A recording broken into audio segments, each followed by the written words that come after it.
መቀየር ወደ ቀድሞ ሀሳብ መምጣት እንጂ እዚህ ላይ መራራቅና ሌላ አይነት ሁኔታ መፍጠር ተገቢ አይደለም።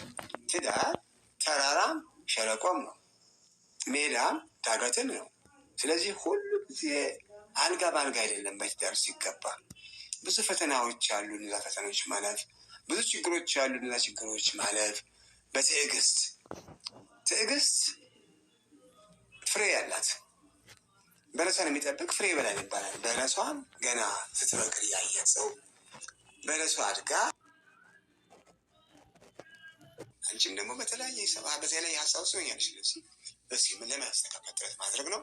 እስኪ መለስ ብሎ ማሰብ፣ መለስ ብሎ መመልከት፣ የወደፊቱን ማየት ይሻላል ብዬ ነው።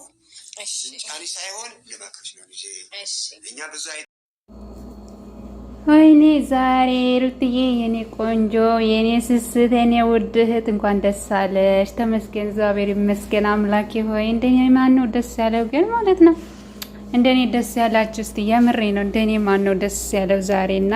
በጣም ነው ደስ ያለኝ ጌታ ነምላችሁ። እኔ ደስታ ይወደር የለውምና ዛሬ እንዴት አያችሁት ቤተሰብ? እንኳን ደስ አላችሁ። በነገራችን ላይ ይሄንን በጉጉት መጠበቅ የነበረችው እህቶቼ ሁሉ እንኳን ደስ አላችሁ።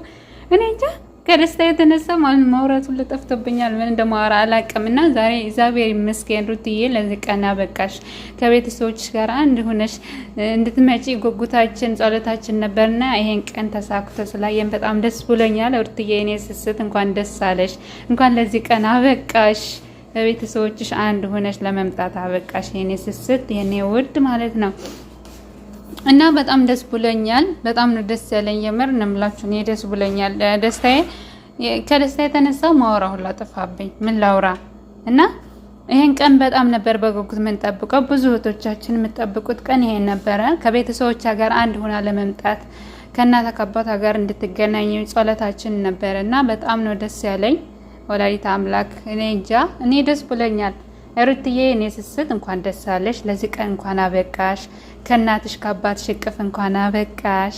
እንዲህ ስስቂ እንዲህ ፍልቅልቅ ስትይ እንደዛ አትልም ቤተሰብ? ያመር በጣም ነው ደስ የሚለውና ማን እንደ አባት እንደ እናት በጣም ነው ደስ የሚለው።